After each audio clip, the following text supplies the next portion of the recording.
नमस्कार सेविकाताईंनो, पोषण शिक्षण माध्यम या चॅनलवर पुन्हा आपलं सर्वांचं स्वागत। तर आजच्या व्हिडिओमध्ये आपण बरेच अशा अंगणवाडी सेविकाताईंच्या ज्या अडचणी आल्या आहेत त्या आपण सर्व प्रत्यक्षात करून बघणार आहोत।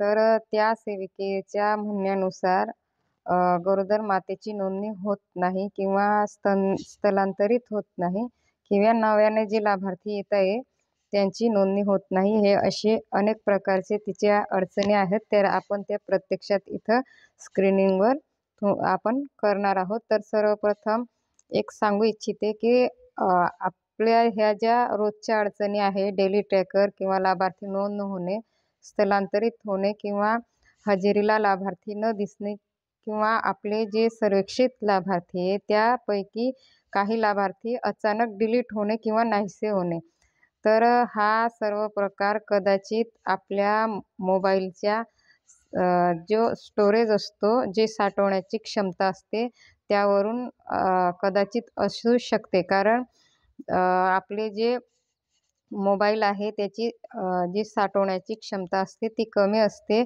आणि आपल्या मोबाईलमध्ये बरेच असे आपले जे फोटो असतात, व्हिडिओ असतात किंवा मुलांच्या हातात जर मोबाईल राहिले तर मोबाईलमध्ये अनेक असे गेम्स असतात, तर मोबाईल हा हँग होऊ लागतो किंवा हे जे पोषण ट्रॅकरला जे वारंवार अपडेट होत आहात त्याच्यामुळे देखील आपल्या पोषण ट्रॅकर ची माहिती आहे त्याच्यावर परिणाम होऊ शकते। तर अशा वेळेस घाबरून न जाता आपण पोषण ट्रॅकर हा लॉग आउट होऊन नवीन ओपन करून घ्यायचा आहे।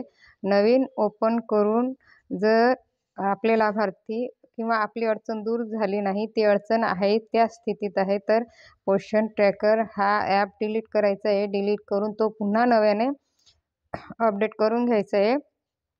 तरी देखील जर आपल्या अडचणी आहेच त्या स्थितीत आहे, त्या दूर झालेल्या नाही, तर याचा अर्थ की आपला मोबाईल हा हँग होत आहे। तर जे निकामी असेल, कुठल्याही कामाचे नसेल असे व्हिडिओ किंवा ॲप किंवा फोटो हे तुम्ही डिलीट करून पाहायचे, कारण आपला पोषण ट्रॅकर हा वारंवार अपडेट असल्यामुळे तो हँग होत आहे किंवा आपली मोबाईलची स्टोरेज क्षमता ही कमी आहे। तर ह्या ताईंच्या म्हणण्यानुसार आपण त्यांची पूर्ण माहिती, जी त्यांची अडचण आहे ती आपण प्रत्यक्ष स्क्रीनवर करणार आहोत। तर त्यासाठी मी त्या ताईंची पोषण ट्रॅकर हे ओपन करून घेतलं आहे। तर त्यांच्या म्हणण्यानुसार जे बेनिफिशरी आहे तर त्याच्यामध्ये त्यांची एक माता होती, अंजली रोशन पाडवी। तर ती माता ही मोबाईल म्हणजे गरोदर मातेच्या लिस्टमधून ही आपोआप डिलीट झालेली आहे। तर एक सांगू इच्छिते, जर माता हे 9 महिने पूर्ण कंप्लीट करून घेतलेले आहे तरी देखील जर प्रसूती झालेली नाही तर ती माता ही डिलीट होते, हा सर्वात महत्त्वाचं कारण आहे। तर तुम्ही लक्षात असू द्यायचं आहे की आपली जी माता आपण स्थलांतरित करतोय त्या मातेला आपण नोंदणी करून किती कालावधी झाला आहे। जर तो 9 महिन्यापेक्षा जास्त कालावधी झाला असेल तरी देखील हे आपले गरोदर मातेच्या लिस्टमधून डिलीट होत असते। तर अशा वेळेस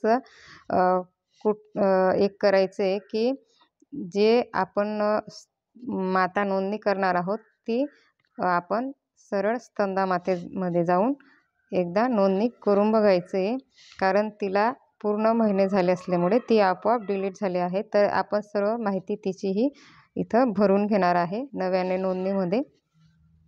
तर हे बघा, अशा प्रकारे तिची पूर्ण माहिती भरली गेलेली ताई।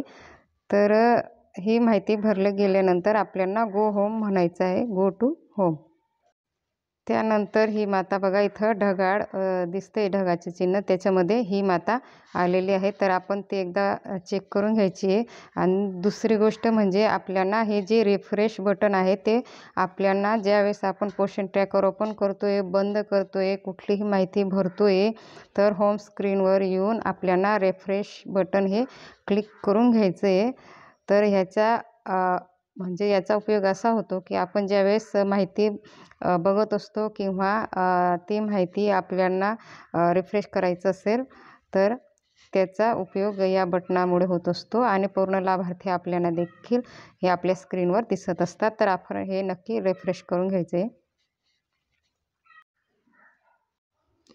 तर हे बघा ते लाभार्थी आपले ढगाळ याच्यात दिसत आहे. तर ह्या सूचनेनुसार तर जो आपण तो मोबाईल नंबर वापरलेला आहे, तर हा मोबाईल नंबर फक्त आणि फक्त 5 लाभार्थ्यांसाठी आपण तो मोबाईल नंबर हा वापरू शकत असतो. तर हा मोबाईल नंबर 5 पेक्षा जास्त लाभार्थ्यांना आपण वापरलेला आहे. तर हा मोबाईल नंबर आपल्याला चेंज करून पुन्हा त्याची नवीन आपण ते लाभार्थी नोंदणी करायची आहे. तर आपण पुन्हा त्या लाभार्थ्याचे मोबाईल नंबर हे बदलून पुन्हा त्याची नोंदणी आपण करणार आहोत. तर ती माता आपण पुन्हा तिचा मोबाईल नंबर चेंज करून आपण इथं पूर्ण तिची माहिती भरून घेतलेली आहे आणि त्या माहितीनुसार हे बघा सक्सेसफुली असं दाखवत आहे. तर आपण ती माता आपली स्तनदा यादीत आली का ते आपण प्रत्यक्षात बघायचं आहे. तर गो टू स्क्रीन असं म्हणायचं आहे.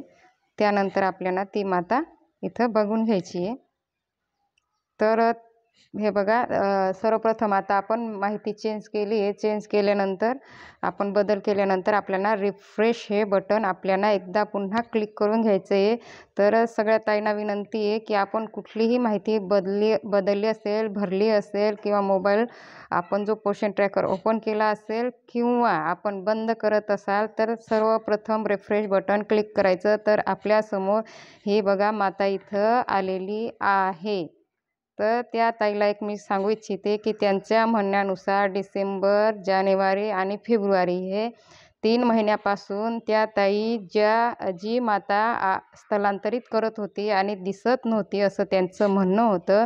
तर आपण ती प्रत्यक्षात केली आणि फक्त 5 मिनिटात ती माता आपली नोंदणी झालेली आहे. तर मी त्या ताईला किंवा त्यांच्यासारख्या ज्या इतर ताईंना ह्या अडचणी येत आहेत तर त्यांना मी एकच सांगू इच्छिते की तुम्ही जे नोंदणी करत आहात ते लाभार्थी आपली माहिती कुठं ना कुठं चुकत असते. तर जे ढगाळ ह्याच्यात जी सूचना येत आहे ती व्यवस्थित वाचून घ्यायची आहे.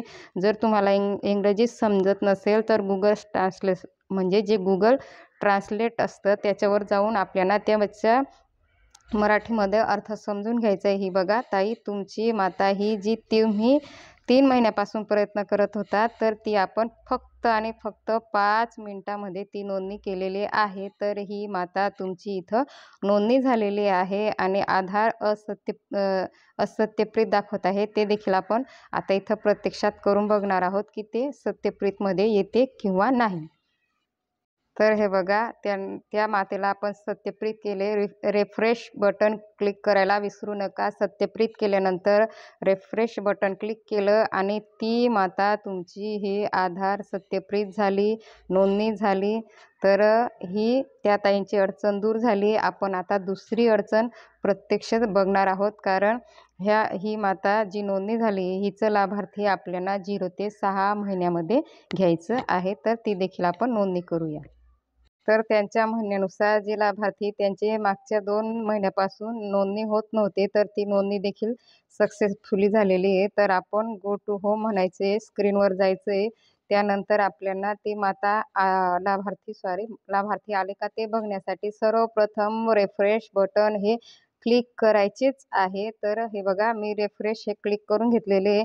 क्लिक केल्यानंतर आपल्याला ते लाभार्थी लिस्टमध्ये दिसते का ते बघण्यासाठी आपल्याला सर्वप्रथम 0 ते 6 महिने हे ओपन करून घ्यायचे. ओपन करून घेतल्यानंतर ते लाभार्थी आपले हे बघा तुमच्या डोळ्यासमोरच हे सर्व मी करत आहे ताई. तर हे बघा तुमचं जे लाभार्थी होतं तुमच्या म्हणण्यानुसार जे मागच्या डिसेंबरपासून जी नोंदणी होत नव्हती तर ते लाभार्थी देखील इथं नोंदणी झालेले आहे. तर ह्याचा अर्थ असा की आपली माहिती आपण कुठंतरी माहिती टाकत असताना चुकीची माहिती टाकत असतो. त्यामुळे हे आपले लाभार्थी होत नसतात. तर जे ढगाळ चिन्हामध्ये जे तुम्हाला सूचना येत आहे तर त्या सूचनेचे पालन तुम्ही करायचे आहे. तर या लाभार्थींचे जे तुम्ही मोबाईल नंबर टाकत होते तो मोबाईल नंबर तुम्ही पहिलेच 5 लाभार्थींसाठी वापरलेले होते. त्याच्यामुळे याची नोंदणी होत नव्हती. तर याचा देखील आपण मोबाईल नंबर हा बदललेला आहे आणि टाकलं तर त्याच्यानंतर ते लिस्टमध्ये आलेलं आहे. आपल्यासमोर दिसत आहे तन्वी. तर आपण ह्याला आता आधार सत्यप्रीत होते का ते देखील बघणार आहोत. तर आपण ते प्रत्यक्ष सगळं करून बघणार आहोत. तर हे बघा रिफ्रेश केल्यानंतर हे बघा तन्वी आपल्यासमोरच सर्व प्रक्रिया ही होत आहे. तर ही तन्वी जी लाभार्थी होती तिचं आधार व्हेरिफाय देखील झालेलं आहे.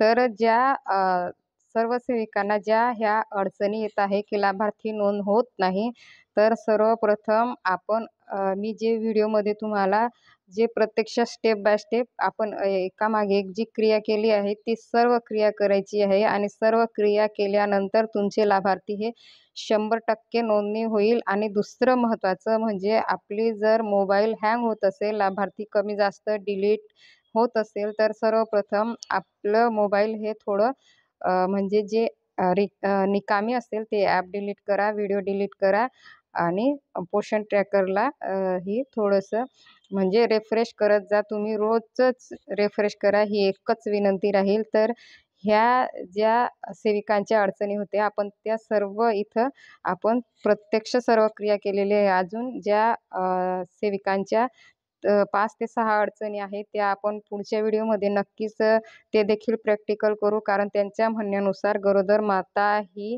ते मागील 2 महिन्यापासून नोंदणी करत आहे. डिसेंबरच्या शेवटच्या आठवड्यापासून नोंदणी करण्याचा प्रयत्न करत आहात, परंतु नोंदणी होत नाही. तर ती देखील आपण पुढच्या व्हिडिओमध्ये त्याचं देखील नक्कीच इथं आपण प्रॅक्टिकल करून बघू. तर मी जी माहिती तुम्हाला सांगितली ती तुम्हाला नक्कीच समजली असेल आणि त्याचा उपयोग तुम्ही नक्कीच कराल. कारण ह्या ज्या अडचणी आहेत त्या 50% सेविकांना येत आहेत. तर जी अडचण अजून एक प्रामुख्याने आहे की हजेरीमध्ये नाव दिसत नाही किंवा टिक होत नाही. तर मी मागच्या व्हिडिओमध्ये तुम्हाला सांगितलेलेच आहे की आपण हजेरी कशाप्रकारे भरायची आहे किंवा जर नावं दिसत नसेल तर काय करायचं. तरी देखील जर सेविकांची हजेरीमध्ये नावं दिसत नसेल तर तुम्ही नक्कीच कमेंटमध्ये मला सांगाल अशी आशा करते. धन्यवाद.